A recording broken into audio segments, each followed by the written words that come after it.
The auction yard had gone so quiet you could hear the wind pushing dust across the empty pens, and 40 men stood with their hats in their hands the way men stand at a graveside, waiting on a woman they had spent 2 years calling a fool.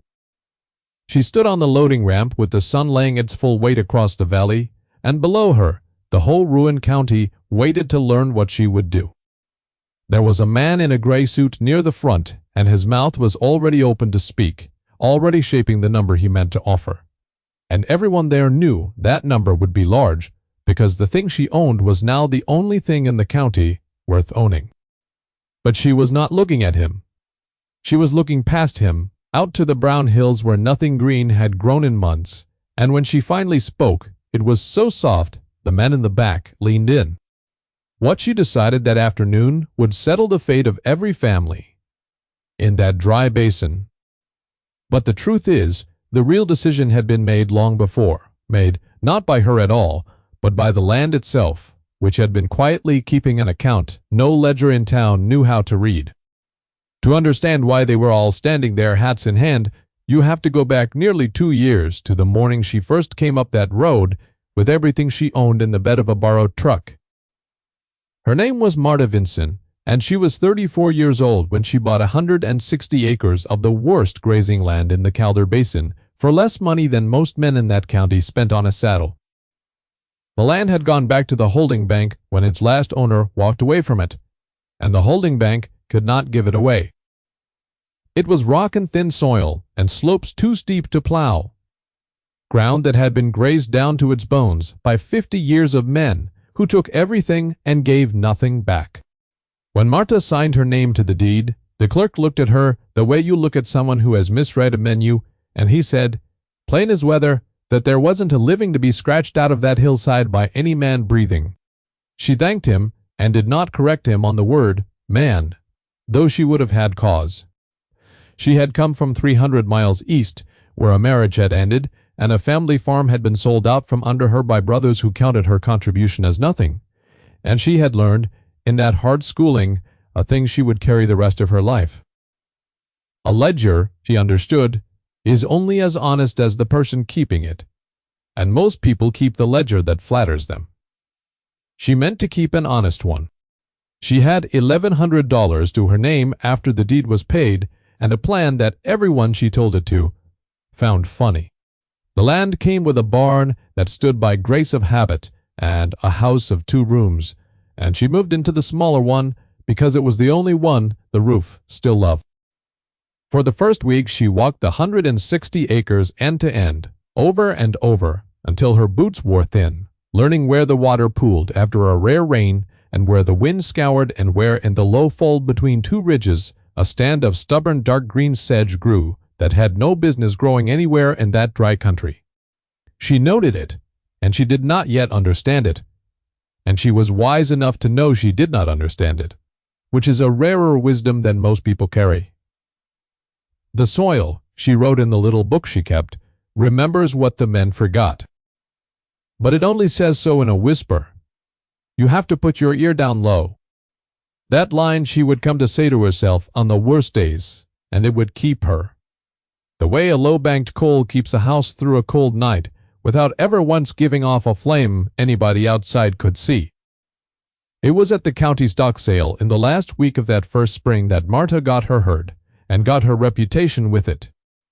She had gone meaning to buy a dozen head of something to work the ground, and she stood at the rail through the whole long morning while the good animals came and went to the men with money. Then near noon, when the yard had thinned and the buyers had gone in to eat, they brought out the last lot, and the yard broke into laughter before the auctioneer had said a word. 70 sheep came stumbling down the chute, and they were the sorriest creatures anyone there had ever seen offered for money. They were an old hill breed nobody kept anymore, small and rough-coated and rangy the ewes, gaunt with hunger, and the few lambs among them barely able to stand. They had come off a foreclosed place 2 valleys over, hauled in, half-starved, because the bank that seized them didn't know what else to do, and every commercial buyer in that yard looked at them the way you look at something you'd rather not have to shoot. The auctioneer, half-laughing himself, opened the bidding at $1 a head, and got no takers, dropped it, and dropped it again. And the men leaned on the rail and made their jokes about dog food and glue, while the poor animals huddled and shivered in the middle of the ring. Marta watched the sheep, and not the men. She watched one old ram in particular, a big-framed animal gone thin over the ribs, who stood in the center of that frightened huddle with his head up and his eyes steady, while everything around him panicked, taking the noise and the laughter without a single flinch, as though he had decided long ago. There was a dignity in him that the hunger could not touch, and something in Marta answered it. She raised her hand and bid, and the yard laughed harder, because now the joke had a face. A man near her, a big prosperous rancher named Boyd Latham, who ran 2,000 head of cattle on the flat good land down the valley, and never let anyone forget it, called out that the little lady could have the whole flock for what they'd cost to bury. When the auctioneer knocked the lot down to her, it was for $30 for all 70, and Boyd Latham laughed loudest of all and said loud enough to carry that a woman alone had finally found something even a bank wouldn't take. She reclaimed that phrase in the end, a woman alone, though on that day it landed on her like a slap, and she carried it home stinging. But she carried the sheep home, too, in 3 trips in the borrowed truck, and when the last ewe was off the tailgate and standing bewildered in her thin brown pasture, Marta sat down on the truck's running board and did the arithmetic that would rule her life for the next year. $30 for 70 sheep was a little over 40 cents a head. She had $1,070 left after the sale and winter feed for 70 animals. At the prices the co-op charged, would eat through every dollar of it before the grass came back, if the grass came back, which on that ruined ground was not a thing a wise person counted on. The arithmetic did not close. It did not come near to closing. She sat there with the number in her head like a stone in a shoe, and for the length of one long breath she believed the whole county was right, and she was exactly the fool they said she was. Then the old ram, the steady one, walked deliberately across the pasture, to the low fold between the ridges, put his head down into that stubborn green sedge that had no business growing, and began to eat as though he had been looking for it his whole life. The other sheep drifted after him, and Marta, watching, felt something turn over in her chest that was not hope exactly, but was hope's plain older sister. The willingness to look and keep looking. She got up, and she got to work. That first summer nearly broke her, and it broke her alone. There is a particular labor to keeping animals that no one who hasn't done it can picture, the way it fills every hour and every muscle, and gives back so little that is visible. She matted fence with wire, salvaged from the collapsed sections, walking the whole perimeter of 160 acres, and setting posts by hand in ground that fought the shovel like it had a grudge. She learned to trim hooves, and to doze for worms, and to sit up all night with a ewe too weak to lamb, her hands red to the wrist and her lamp guttering, and to lose that ewe anyway, and start a fire in the gray morning to warm the orphans she'd saved. 3 of the 70 died in those first weeks despite everything she did, and each one she buried herself at the top of the far ridge, and each one felt like the town's laughter proven right. She ate little so the animals could eat, and she stopped going into town at all except when she had no choice, because every trip meant walking past the co-op porch where Boyd Latham and his friends kept their chairs, and they never let her pass without a word about her flock of skeletons and how many she'd buried this week. She learned to look straight ahead and say nothing, because she had understood a thing about scorn, which is that being right is its own kind of reply, and it does not need to be spoken to be true, but it wore on her all the same. There were nights she lay in the little back room and listened to the wind find the gaps in the walls, and did the arithmetic again and again, and it never once closed. And she wondered how a person could be so certain and so wrong at the same time. It was in the worst stretch of that summer, when her money had dwindled to a figure she was afraid to name, and the co-op had refused her any more feed on credit, that the old woman came up the road. Her name was Ottavia Renck, and she had come to that country from somewhere in the old world 60 years before. And she lived alone at the top of the basin, on a small holding she had never once let go to ruin. The county half feared her, the way plain people fear anyone who keeps their own counsel and does not need them. And there were foolish stories told about her, the kind of stories the ignorant tell about the wise. She was near 80 then, and she walked with a stick, and she came up Marta's road on her own feet one evening at dusk, and stood at the pasture rail, looking at the sheep for a long time without saying anything at all. Marta came out and stood beside her, waiting, and at last the old woman spoke without turning her head. "These are the hill breed," she said. "My grandmother kept these. Everyone here forgot them because they are slow and small and they do not fatten quick for the sale barn." She turned then and looked at Marta with eyes gone pale, but not dim. "The men here," she said, "they farm against the land. They want it to be another land, a fatter land, and they beat it until it gives up and dies. You cannot argue a hillside into being a river bottom. But you bought the animals that belong to this ground. Perhaps by accident. But you did." Marta said plainly that the arithmetic didn't close, that she couldn't feed them through the winter. And Ottavia Rank smiled a small smile and gave her the key that turned the whole thing around, though Marta did not know yet how large a door it opened. "You are trying to feed them," the old woman said, as though they were cattle in a pen. "These are not cattle. Do not feed them. Move them." She lifted her stick and pointed across the ruined slopes. "Let them graze this ridge 1 week and no more. Then close it and open the next, and by the time they come round again, the first has rested and grown. The land wants to rest and to be grazed both, in their turn, the way a person wants to work and to sleep. Give it neither too much of one, and it will remember how to be alive."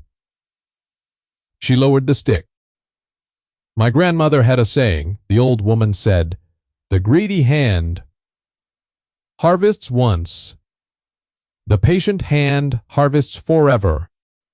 Then she nodded once, as though a matter had been settled, and turned and walked back down the road into the dusk, and left Marta standing at the rail with her whole plan turned inside out and made suddenly possible. Marta went to work on the idea that same night, drawing the ridges and folds of her 160 acres on a page of her book and dividing them into narrow paddocks she could fence with the cheapest movable wire. It took her the rest of the summer to build it, working from first light, and she spent nearly the last of her money on the wire and on a few steel posts. And the co-op men laughed at her buying fence to divide land that couldn't feed a rabbit. But she moved the flock the way the old woman had told her. 70 animals now, 67, giving each strip a week, and then a long rest.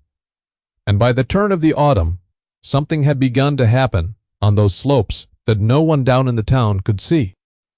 Where the sheep had grazed and moved, on the short grass came back thicker than before, because their hooves broke the hard crust and pressed the seed down, and their droppings fed a ground that had been starved of everything for 50 years. The sedge in the low fold spread. The bare places grew a green fuzz. Marta got down on her knees to look at, hardly daring to breathe. She banked it all like a coal under ash, told no one, went into town in her old clothes, and let them think what they thought, and came home each time to walk her paddocks in the last light and watch her ruined land, quietly, secretly, begin to heal. It was that same autumn that the boy started coming. He was a thin, watchful child of about 10 named Syl, the youngest of the Hurleys, a hard-luck family that farmed a leased quarter down the road and never had 2 coins to knock together. He had taken to cutting across her land on his way from the schoolhouse, and one day she found him crouched at the fence watching the sheep with a stillness unusual in a boy that age. She expected him to run or to jeer, having learned to expect that from the town, but he only pointed at the old ram and asked what his name was. Marta admitted she hadn't named him. "That's the general," the boy said, with the flat certainty of a child, "because he stands still while everybody else runs." And so the ram was the general from that day, and the boy named the rest of them over the following weeks, giving each ewe a name Marta came to use herself. And he began to stay and help, holding the wire while she strained it, learning to move the flock, sitting with her on the running board, doing the arithmetic out loud until it became a kind of game between them. He never once laughed at her. He was living proof that someone besides the strange old woman up the hill could look at what she was doing and see the sense in it, and on the loneliest days, the sight of him coming up the road with his schoolbook under his arm was worth more to her than she could have said. The first material vindication came the following spring. And it came from outside the valley, because inside the valley they had made up their minds and were not going to be told. A wool buyer named Cardew came through the basin, a man from the mills 2 counties north who knew fleece the way a jeweler knows stones. And he stopped at Marta's fence because he saw something the local men had trained themselves not to see. The rough coats of that old hill breed, it turned out, drew a wool that was long and strong and fine in a way the fat modern breeds had lost, the kind of wool the finest mills paid a premium for and could almost never get, and Marta's animals, grazed hard and moved often on that mineral-rich rocky ground, had grown the best of it. Carter ran the fleece through his fingers and went quiet the way the old woman had gone quiet, and then he offered Marta more for her clip that year than Boyd Latham got for 3 times the weight of ordinary wool off his fat sheep. He paid it in cash on the tailgate, and he wrote his name and said he would take every pound she could grow for as long as she cared to sell it, and he drove off north, having said, plainly, that hers was the best wool he'd handled in 20 years in the trade. Marta stood holding the money and did the arithmetic, and for the first time since she'd signed the deed, the arithmetic closed. It closed, and then it opened out into something she had not let herself imagine. She did not spend the money loudly. She banked it, kept the coal low under the ash, bought a few better tools and more wire, and a hardy young ram from a hill flock the old woman knew of, and kept her old clothes and her quiet ways, and let the town go on pitying the woman alone with her flock of skeletons. Her flock was 71 head by then, the lambs of that spring more than making up the 3 she had lost, and the animals were sleek and sound now, though from the road, to men who saw what they expected, they were still the same sorry, rangy sheep.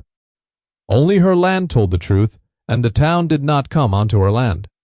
But Boyd Latham had heard about the wool buyer, because a valley cannot keep that kind of secret forever, and Boyd Latham was a man who could not abide a thing he did not control.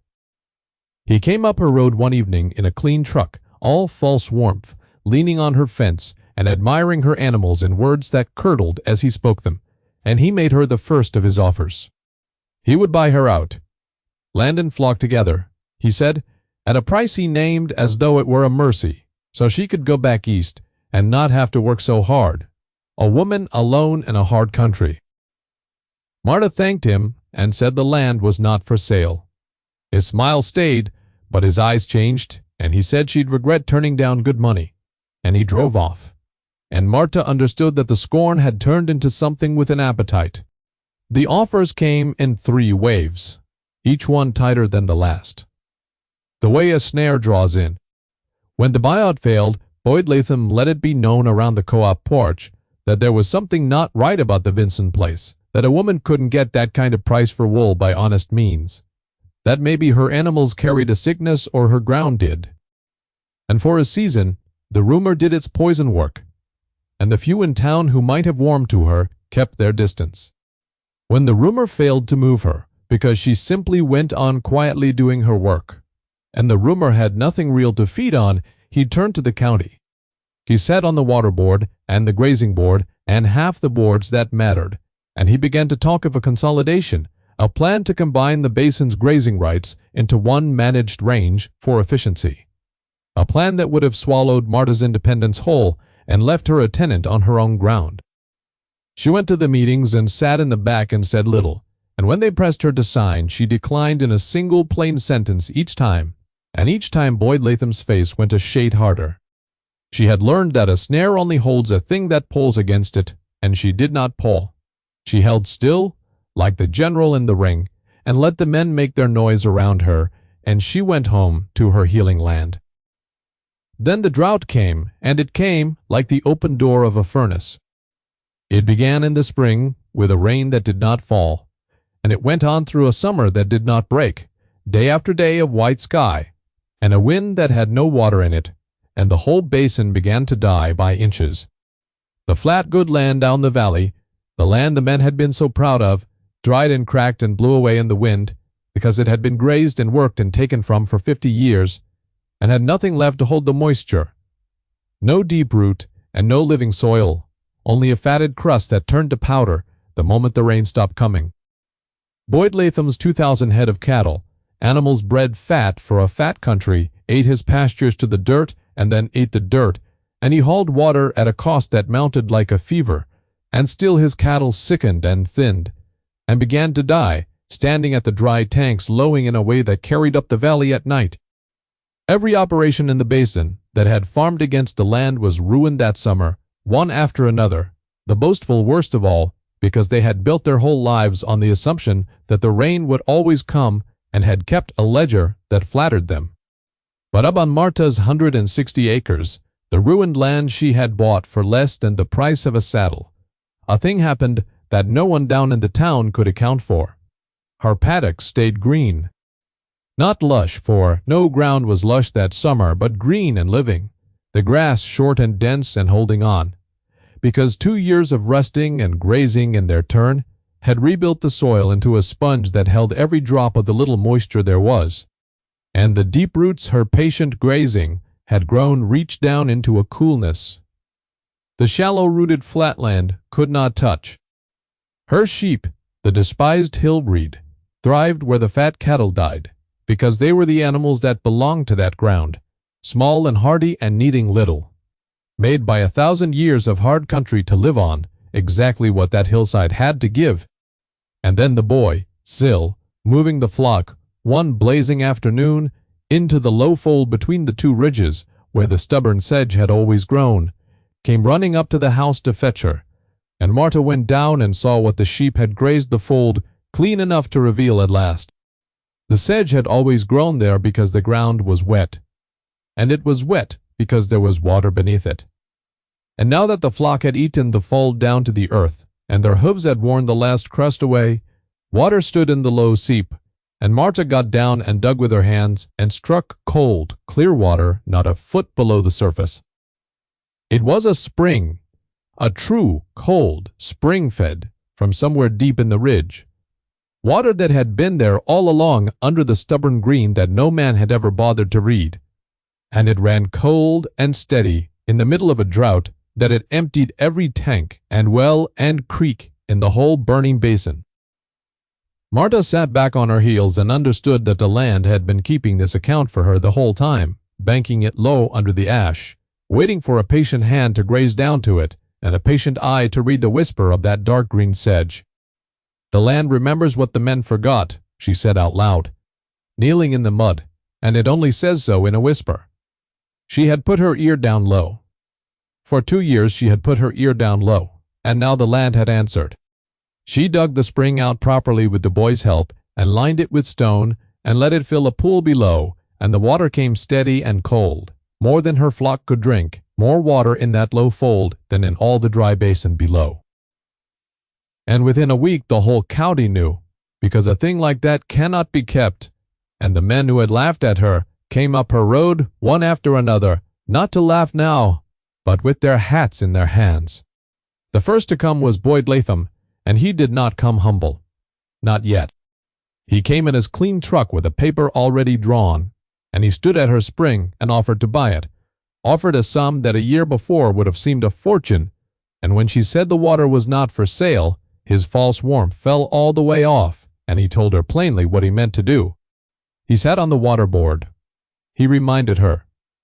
And there was a doctrine, an old rite, by which water flowing under the ground could be declared a shared resource of the basin in a time of declared emergency. And he could have that emergency declared. And he could have her spring-managed by the board he controlled. And he would sell that water to the dying county at whatever price the market would bear. And there was nothing a woman alone could do about it. She said one sentence to him. She said the water came up on her land because of what she had done to her land, and no board could declare that away. He laughed and said the board would see about that, and he drove off to call his meeting. It was Wren Hurley who came next, the boy Sil's father, and he came the way a proud man comes to beg, which is the hardest walk there is. His lease was blowing away, and his few animals were dying, and his children, the boy, Sil, among them, were down to hauling water for miles from a mud-hole. He stood at Marta's gate, and could barely get the words out, that he had no money to pay for water, but that his family would not last the month without it, and he asked her, with his eyes on the ground, if she would let him haul what his family needed, and he would owe her, he would work it off, he would do anything. And here was the moral choice laid bare.